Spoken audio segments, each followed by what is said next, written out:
ውድ ቻናላችን ቤተሰቦች እንኳን ውድ ቻናላችን በደህና መጣችሁ። አሁንም በዝውውር ዘገቦች ተመልሼ መጥቻለሁ። በዛት የምንመለከታቸው ኦማር ማርሙሽ በቶተናም ቤት የሕክምና ምርመራ ሊያደርግ እንደሆነ ተዘግቧል። ባርሴሎናዎችም አሁንም ድረስ ሁሊያን አልቫሬዝን ሊያስፈርሙ የሚችሉበት ጠባብ እድል እንዳላቸው ያምናሉ እየተባለ ይገኛል። ኒኮ ጎንዛሌዝም ከማንቸስተር ሲቲ ወደ ኒውካስል የሚያደርገው ዝውውር እንደተጠናቀቀም ተዘግቧል። በተጨማሪም ገብርኤል ማርቲኔሊንና ኒኮላስ ጃክሰንን በቆይታችን የምንመለከት ይሆናል። እናንተም እስከ መጨረሻ ደቂቃ ድረስ አብራችሁ ቆይታችሁ እንድትከታተሉት ያላችሁን ሀሳብ አስተያየት ኮሜንት ሴክሽን ላይ በመጻፍ እንድታሳውቁኝ፣ ሰብስክራይብ፣ ላይክ፣ ሼር እያደርጋችሁ የቻናሉ ቤተሰብ እንድትሆኑ በአክብሮት እጠይቃለሁ። አሁን በቀጥታ ወደ ዘገቦች የምናመራው ይሆናል። አብራችሁን ቆዩ። በመጀመሪያም ኒኮላስ ጃክሰንን ነው የምንመለከተው። ይህ ሴኔጋላዊ ተጫዋች እንግዲህ በዚህ ሰዓት በአስቶን ቪላ እየተፈለገ ይገኛል። አስቶን ቪላዎችም ይፋዊ የመጀመሪያ ጥያቄያቸውን ለቼልሲ እንዳቀረቡ ነው እየተነገረ የሚገኘው። በተጨማሪም አስቶን ቪላዎች ከኒኮላስ ጃክሰን ጋር በግል ጉዳዮች ዙሪያ፣ በግል ጥቅማ ጥቅሞች ዙሪያ ከስምምነት ላይ እንደደረሱ ነው እየተነገረ የሚገኘው። አሁን ላይ የሚቀረው ከቼልሲዎች ጋር ከስምምነት ላይ መድረስ እንደሆነም ተዘግቧል እና በዚህ ምክንያትም እንግዲህ ከማቴታ ጋር ሲያደርጉት የነበረው ንግግር እንዳቆሙ ነው እየተነገረ የሚገኘው። እንደሚታወቀው ማቴታ ከክሪስታል ፓላስ ለመልቀቅ ካለፈው የጃንዋሪ ዝውውር መስኮት ጀምሮ የተለያዩ ጥረቶችን እያደረገ ነው የሚገኘው። በዚህ የክረምት የዝውውር መስኮትም ከአስቶን ቪላ እና ከማንቸስተር ዩናይትድ ጋር አንዳንድ ንግግሮችም እንዳደረጉ እየተነገረ ነው የሚገኘው። አስቶን ቪላዎችም ፊታቸውን ወደ ኒኮላስ ጃክሰን ከማዞራቸው በፊት ማቴታን ለማስፈረም አንዳንድ እንቅስቃሴዎችን አድርገው ነበረ። ነገር ግን በዚህ ሰዓት ሙሉ ለሙሉ ትኩረታቸውን ወደ ኒኮላስ ጃክሰን እንዳዞሩ ነው እየተነገረ የሚገኘው። አስቶን ቪላዎች ኒኮላስ ጃክሰንን በዋነኝነት የፈለጉት ኦሊ ዋትኪንስን ለመተካት ነው። እንደሚታወቀው የሳውዲ ክለብ የሆነው አልሂላል ኦሊ ዋትኪንስ ላይ ፍላጎት አሳይቷል። አንዳንድ ንግግሮችንም ማድረግ ይችሏል። ለአስቶን ቪላም ይፋዊ ጥያቄ ማቅረቡም አይዘነጋም እና ምናልባት ኦሊ ዋትኪንስ ክለቡን የሚለቅ ከሆነ በሱ ምትክ ኒኮላስ ጃክሰንን ማምጣት እንደሚፈልጉ ነው እየተነገረ የሚገኘው። በተለይ ከዚህ ቀደም በቪላሪያል ቤት ኡና ኤምሬና ኒኮላስ ጃክሰን አብረው መስራት ይችሏል። 2021/22 እንደዚሁም 2022/23 የውድድር ዘመን ኒኮላስ ጃክሰን ቪላሪያል ነበረ ቆይታውን ያደረገውና በዛ ቆይታውም ከአሰልጣኙ ጋር አብሮ መስራት ችሏል። ከዛ በኋላ እንግዲህ ኒኮላስ ጃክሰን 2023 ክረምት ላይ ቼልሲን መቀላቀል ችሏል። በቼልሲ ቤትም 2 ዓመታትን መጫወት ሲችል በእነዚህ 2 ዓመታት ደግሞ 81 ጨዋታዎችን አድርጎ የ42 የጎል አስተዋጽኦ ማድረግ ችሏል። ይህ ማለት እንግዲህ በየሁለት ጨዋታው አንድ የጎል አስተዋጽኦ ማድረግ የሚችል ተጫዋች ነው እና በተጠናቀቀው የ2025/26 የውድድር ዘመን በውሰት ውል በባየር ሙኒክ መቆየቱ አይዘነጋም። እንደሚታወቀው የተጫዋች ወደ ባየር ሙኒክ ሲዘዋወርም እንግዲህ የተለያዩ ውጥንቅጦች ውስጥ ገብቶ ነበረ። ቼልሲዎች እንግዲህ ይህንን ተጫዋች በቋሚነት ለመሸጥ አስበው ነበረ። ከዛ በኋላም ወደ ባየር ሙኒክ እየተጓዘ በነበረበት ሰዓት ቼልሲዎች እንዲመለስ ጠይቀውት ነበረ። ነገር ግን እሱ አልመለስም በማለቱ ምክንያት በዛው በባየር ሙኒክ ለ1 ዓመት በውሰቱ ሊቆይ ይችላል። በዚህ ቆይቶም 34 ጨዋታዎችን ለባየር ሙኒክ ማድረግ ሲችል 11 ግቦችንና 3 አሲስቶችን ማስመዝገብ ችሏል። የውሰት ሁሉንም ካጠናቀቀ በኋላ እንግዲህ ወደ ቼልሲ ሊመለስ ይችላል። ነገር ግን በቼልሲ ይቆያል ተብሎ አይጠበቅም። ይህንንም ተከትሎ እንግዲህ አስቶን ቪላዎች ተጫዋቹን ለማስፈረም እንቅስቃሴዎችን ጀምሯል። እናም እስከ 60 ሚሊዮን ፓውንድ ባለው ሂሳብም ይህንን ተጫዋች ያስፈርሙታል ተብሎ ይጠበቃል። በቀጣይ ቀናቶች እንግዲህ በዚህ ተጫዋች ዙሪያ አዳዲስ መረጃዎችን ልንሰማ የምንችልበት ከፍተኛ እድል አለ። በመቀጠልም የአርሰናል ተጫዋች የሆነውን ጋብሪኤል ማርቲኔሊን ነው የምንመለከተው። ጋብሪኤል ማርቲኔሊ በዚህ የዝውውር መስኮት ወደ ሳውዲ ክለብ ወደ ሆነው ወደ አልሂላል ሊዘዋወር እንደሆነ ተዘግቧል። አርሰናሎችም ከአልሂላል ጋር በ65 ሚሊዮን ዩሮ ከስምምነት ላይ እንደደረሱ ነው እየተነገረ የሚገኘው። እዚሁም አልሂላሎችም ከተጫዋቹ ጋርም በግል ጥቅሞች ዙሪያ ቀደም ብለው ከስምምነት ላይ እንደደረሱም ተዘግቧል እና አርሰናሎች ይህንን ተጫዋች በ65 ሚሊዮን ዩሮ የሚሸጡት ከሆነ በክለቡ ታሪክ በውድ ዋጋ የተሸጠ ተጫዋች ያደርገዋል። ከዚህ ቀደም በውድ ዋጋ ለአርሰናል ተሽጦ የነበረው አሌክስ ኦክስሌድ ቻምበርሊን ነው። ሊቨርፑሎች እንግዲህ በአጠቃላይ ለዚህ ተጫዋች 43 ሚሊዮን ዩሮ ነበረ የከፈሉት። አሁን ደግሞ አልሂላሎች ለጋብሪኤል ማርቲኔሊ 65 ሚሊዮን ዩሮ ለመክፈል ከስምምነት ላይ ደርሷል። በቀጣይ ቀናቶች ውስጥም እንግዲህ የሕክምና ምርመራም ያደርጋል ተብሎ ይጠበቃል። ይህ ተጫዋች እንግዲህ ወደ አርሰናል 2019 ላይ ነበረ መቀላቀል የቻለው። ላለፉትም 7 ዓመታትም በአርሰናል ሲጫወት መመልከት ችለናል። በጣም ወጥ የሆነ አቋምን ሲያሳይ አልተመለከቱም። ነገር ግን ደግሞ በየአመቱ ጥሩ የሚባል እንቅስቃሴን ማድረግ ችሏል። በተለይ ደግሞ 2022/23 የውድድር ዘመን ላይ በ46 ጨዋታዎች 21 የጎል አስተዋጽኦ ማድረግ ችሎ ነበር። ነበር። ያ ሲዝኑ እንግዲህ ለጋብሪኤል ማርቲኔሊ በጣም ምርጥ ሲዝን ነው የነበረው። ባለፈው አመትም የፕሪሚየር ሊጉን ዋንጫ ባነሱበት አመት በአጠቃላይ 53 ጨዋታዎችን ለአርሰናል ማድረግ ሲችል 11 ግቦችንና 7 አሲስቶችን ማስመዝገብ የቻለ ተጫዋች ነውና አሁን ላይ እንግዲህ ክለቡን ለመልቀቅ ተቃርቧል። እዚህ ላይ ግን አርሰናሎች ለሱ ምትክ ማንን ያመጣሉ የሚለው ግን በጣም ትልቅ ጥያቄ ነው። እንደሚታወቀው ከዚህ ቀደም አርሰናሎች ከብራድሊ ባርኮላ ጋር ስማቸው ሲያያዝ ነበር። ነገር ግን ተጫዋቹ ወደ ሊቨርፑል ለመሄድ በመምረጡ ምክንያት እዚህ ተጫዋች ላይ ያላቸውን ፍላጎት እንደቀነሱ ነው እየተነገረ የሚገኘው። ነገር ግን ጋብሪኤል ማርቲኔሊ ከአርሰናል ሊለቅ መሆኑን ተከትሎ በሱ ምትክ የግድ አንድ ተጫዋች ማምጣት ይኖርባቸዋል። እናም የዝውውር መስኮቱ እስከሚዘጋ ድረስ ወይም ደግሞ ተጫዋቹ ወደ ሊቨርፑል እስከሚዘዋወር ድረስ አርሰናሎች ተስፋ ላይቆርጡ የሚችሉበት እድል አለ። ምናልባትም በጣም ከፍተኛ ገንዘብም አቅርበው ተጫዋቹን ለማስፈረም ጥረት ሊያደርጉ የሚችሉበት እድል አለ። ከሱ በተጨማሪም ግን ከአትሌቲኮ ማድሪድ ተጫዋች ከሆነው ከሁሊያን አልቫሬዝ ጋር ስማቸው በስፋት እየተያዘ ነው የሚገኘው። እንደሚታወቀው አትሌቲኮ ማድሪዶች ሁሊያን አልቫሬዝን ለባርሴሎና አልሸጥም ማለታቸው አይዘነጋም። የሚሸጡት ከሆነም እንኳን ራሱ የውል ማፍረሻውን 500 ሚሊዮን ዩሮ እንዲከፍሉ ይፈልጋሉ። ነገር ግን ደግሞ ከባርሴሎና ውጪ በ150 ሚሊዮን ዩሮ ተጫዋቹን ለመልቀቅ ፈቃደኛ እንደሆኑ ነው እየተነገረ የሚገኘው። አርሰናሎችም እንግዲህ ይህንን ተጫዋች ለማስፈረም እንቅስቃሴ ሊያደርጉ የሚችሉበት እድል እንዳለም ተዘግቧል።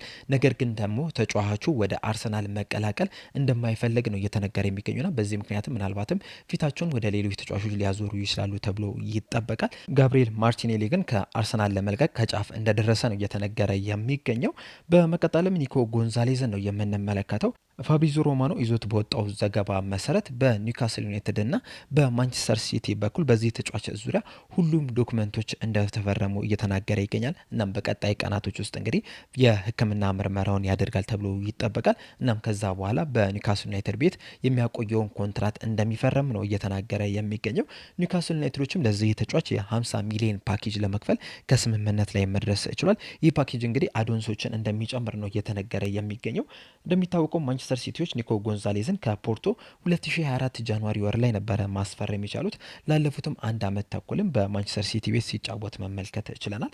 በተለይ በተጠናቀቀው የ2025/26 የውድድር ዘመን ኒኮ ጎንዛሌዝ ለማንቸስተር ሲቲ 42 ጨዋታዎችን ማድረግ ሲችል 2 ግቦችን ማስቆጠር ችሏል። እንደዚሁም በአጠቃላይ ባሳየው እንቅስቃሴም 7.2 ሬቲንግ የተሰጠው ተጫዋች ነው። ኒኮ ጎንዛሌዝ እንግዲህ በተለይ ሮድሪ ጤነኛ በሆነበት ሰዓት ላይ ብዙ የመጫወቻ እድል ያላገኘ ተጫዋች ነው የነበረው። ብዙ የታየም ተጫዋችም አይደለም።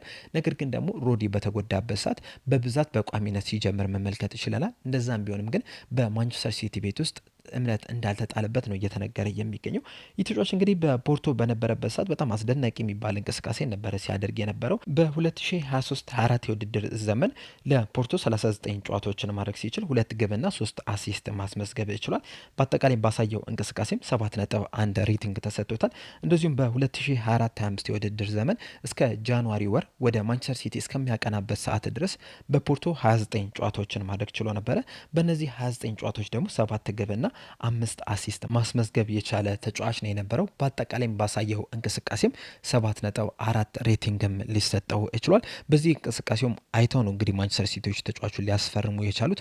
አሁን ላይ ግን ከአንድ አመት ተኩል በኋላ ይህንን ተጫዋች ለኒውካስል ዩናይትድ ለመሸጥ ከስምምነት ላይ ደርሷል።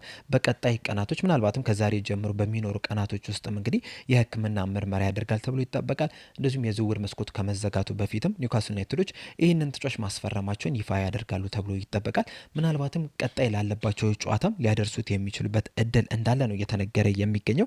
ይህ ተጫዋች እንግዲህ ለኒውካስል ዩናይትድ በጣም አስፈላጊ የሚባል ተጫዋች ነው። በተለይ መሀል ሜዳው ላይ ዋና ዋና የሚባሉ ተጫዋቾቻቸውን በዚህ የክረምቱ የዝውውር መስኮት አጥቷል።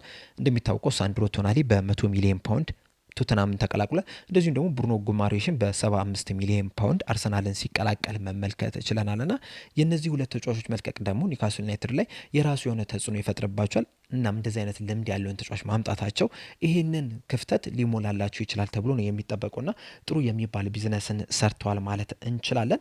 በመቀጠልም ሁሊያን አልቫሬዝን ነው የምንመለከተው። የሁሊያን አልቫሬዝ ጉዳይ እንግዲህ በዚህ የክረምት የዝውውር መስኮት በጣም ትልቅ መነጋገሪያ ከሆኑ የዝውውር ሂደቶች መካከል ቀዳሚ ስፍራ ላይ የሚቀመጥ ነው። እንደሚታወቀው ሪያል ማድሪዶች ይህንን ተጫዋች ለማስፈረም የ150 ሚሊዮን ዩሮ ጥያቄ አቅርበው ነበረ። ነገር ግን ይሄ ጥያቄያቸው በአትሌቲኮ ማድሪድ ውድቅ ሊደረግ ይችላል።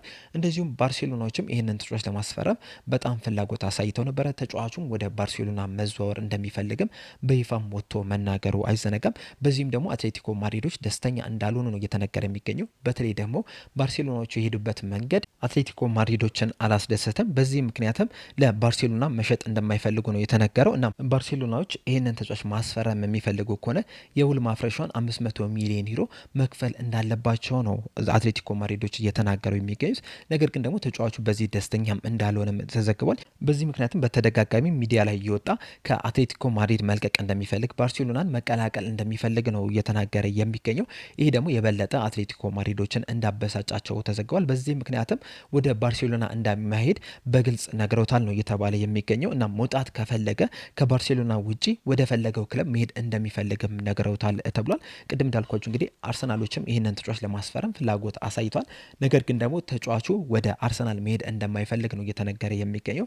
በተለይ እንደነ ኢንዲካይል አይነት ዘጋቢዎች ይዞት በወጡ ዘገባ መሰረት የአርሰናል አሰልጣኝ የሆነው ማይከል አርቴታ አልቫሬዝን ለማነጋገር ደውሎለት ነበር። ነገር ግን ደግሞ አልቫሬዝ ስልኩንም እንዳላነሳለት ተዘግቧል።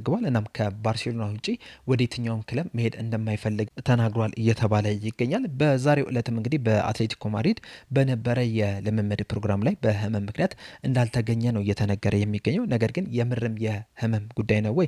በጣም ትልቅ ጥያቄ የሚያስነሳ ነው። ከዛ በተጨማሪም እንግዲህ በመልበሻ ክፍል ውስጥም የሌሎች ተጫዋቾች ደስተኛ እንዳልሆኑ ነው እየተነገረ የሚገኘው። እናም ይሄ ተጫዋች ከክለቡ እንዲወጣም ይፈልጋሉ፣ እልባት እንዲያገኝለትም ይፈልጋሉ እየተባለ ይገኛል። ይህም ደግሞ ምናልባትም አትሌቲኮ ማድሪዶች ላይ የተወሰነ ጫና ሊፈጥርባቸው ይችላል ተብሎ ይጠበቃል። ባርሴሎናዎች እንግዲህ በዚህ ሰዓት ላይ ይህንን ተጫዋች የማስፈረም ጠባብ እድል እንዳላቸው ያምናሉ። እናም የዝውውር መስኮቱ ከመዘጋቱ በፊት የመጨረሻ ሙከራቸውን ሊያደርጉ ይችላሉ እየተባለ ይገኛል። ይሳካላቸዋል? አብረን የምንመለከት ይሆናል። የእናንተን ሀሳብ አስተያየት ግን ኮሜንት ሴክሽን ላይ በመጻፍ እንድታሳውቁኝ በአክብሮት እጠይቃለሁ። በተለይ ሁሊያን አልቫሬዝ ወደ ባርሴሎና የሚቀላቀል ይመስላችኋል? መልሳችሁ እንዳለ ኮሜንት ሴክሽን ላይ በመጻፍ አሳውቁኝ። በመቀጠልም ኦማር ማርሙሽን ነው የምንመለከተው። ፋብሪዞ ሮማኖ ይዞት በወጣው ዘገባ መሰረት ማንቸስተር ሲቲ እና ቶተናሞች በኦማር ማርሙሽ ዙሪያ ከስምምነት ላይ ደርሰዋል። በነገው ዕለትም በቶተናም ቤት የሕክምና ምርመራ የሚያደርግ ይሆናል። ልክ ያም እንደተሳካም እንግዲህ የቶተናም ተጫዋች ሆኖ በይፋ የሚታወቅ ይሆናል እያለን ይገኛል። ቶተናሞች ይህንን ተጫዋች የመግዛት ግዴታ ባለው የውሰት ውል ነው ያስፈረሙት። እናም ይሄ የመግዛት ግዴታ አክቲቬት እንዲሆን የተቀመጡ ቅድመ ሁኔታዎች አሉ። እነዚህ ቅድመ ሁኔታዎች ልክ እንደተሟሉ በይፋ የቶተናም ቋሚ ተጫዋች ሆኖ የሚመዘገብ ይሆናል። ቶተናሞች እንግዲህ ይህንን ተጫዋች ለማስፈረም በአጠቃላይ የ60 ሚሊዮን ፓውንድ ፓኬጅ ነው ለመክፈል ከስምምነት ላይ መድረስ የቻሉት። 50 ሚሊዮን ፓኬጁ በቀጥታ የሚከፈል ሲሆን 10 ሚሊዮኑ ግን እየታየ የሚጨመር እንደሆነ ነው እየተዘገበ የሚገኘው። ማንቸስተር ሲቲዎች በ2024 የጃንዋሪ ዝውውር መስኮት ነበረ ይህንን ተጫዋች ከኢንትራ ፍራንክፈርት ማስፈረም የሚቻሉት። ለአንድ ዓመት ተኩልም በማንቸስተር ሲቲ ቤት ሲጫወት መመልከት ችለናል። በእነዚህ አንድ ዓመት ተኩል ጊዜያቶች ውስጥም 61 ጨዋታዎችን ለማንቸስተር ሲቲ ማድረግ ሲችል 16 ግቦችንና 4 አሲስቶችን ማስመዝገብ ችሏል። በአጠቃላይ በ61 ጨዋታዎች 20 የጎል አስተዋጽኦ ማድረግ የቻለ ተጫዋች ነው። በተለይ ተጫዋች እንግዲህ ወደ ማንቸስተር ሲቲ ቤት ከመምጣቱ በፊት በኢንትራ ፍራንክፈርት በጣም አስደናቂ የሚባል ጊዜ ነበረ ማሳለፍ የቻለው። በተለይ በ2024/25 የውድድር ዘመን ላይ እስከ ጃንዋሪ ወር ድረስ 26 ጨዋታዎችን ለኢንትራ ፍራንክፈርት ማድረግ ሲችል በእነዚህ ጨዋታዎች ደግሞ 20 ግብና 13 አሲስት ማስመዝገብ ችሏል። በአጠቃላይ በ26 ጨዋታዎች የ33 የጎል አስተዋጽኦ ማድረግ ችሏል። አሁኑ የሊቨርፑል ተጫዋች ከሆነው ከሂጎ ኤኪቲኬ ጋርም እንግዲህ በኢንትራ ፍራንክፈርት በጣም አስደናቂ የሚባል ጥምረትን ነበረ ማስመልከት የቻሉት። እናም በዛቱ እንግዲህ በተለያዩ ክለቦች እይታ ውስጥ መግባት ችሎ ነበረ። ነገር ግን ማንቸስተር ሲቲዎች በስተመጨረሻ ሊያስፈርሙት ይችላል። እንደዛም ቢሆንም ግን ከአንድ ዓመት ተኩል በኋላ ይህንን ተጫዋች ለቶተናም ለመሸጥ ከስምምነት ላይ መድረስ ችሏል። በቶተናም ቤት ይሳካላታል ወይ? እንደዚህ ውስጥ በኢንትራ ፍራንክፈርት ያሳየውን ብቃት በቶተናም መድገም ይችላል ወይ? አብረን የምንመለከት ይሆናል። ቶተናሞች ግን በዚህ የክረምት የዝውውር መስኮት የተለያዩ ቦታዎችን እያጠናከሩ ነው የሚገኙት። እናም የ9 ቁጥር ቦታውን የፊት ለፊት የአጥቂ ስፍራ ቦታውን ለማጠናከርም ኦማር ማርሙሽን ከማንቸስተር ሲቲ ለማስፈረም ከስምምነት ላይ መድረስ ችሏል። በነገው ዕለትም የሕክምና ምርመራ የሚያደርግ ይሆናል። እናም ከዛ በኋላ እንግዲህ ቶተናሞች ይህንን ተጫዋች በይፋ ያስተዋውቃሉ ተብሎ ይጠበቃል። በዚህ የዝውውር ሂደት ላይ ያላችሁ ሀሳብ አስተያየት ምንድን ነው? ኦማር ማርሙሽስ ለቶተናም ጥሩ ፈራሚ ይሆናል ብላችሁ ታስባላችሁ? ሀሳብ አስተያየታችሁ እንዳለ ኮሜንት ሴክሽን ላይ በመጻፍ አሳውቁኝ። ለአሁን እኔ እዚህ ላይ አበቃው። እስከ መጨረሻ ደቂቃ ስለተከታተላችሁኝ ከልብ አመሰግናለሁ። በቀጣይ በሌላ እስከምንገናኝ ድረስ ግን ሰብስክራይብ፣ ላይክ፣ ሼር ማድረጋችሁን እንዳትረሱ። ቸር ያቆየን።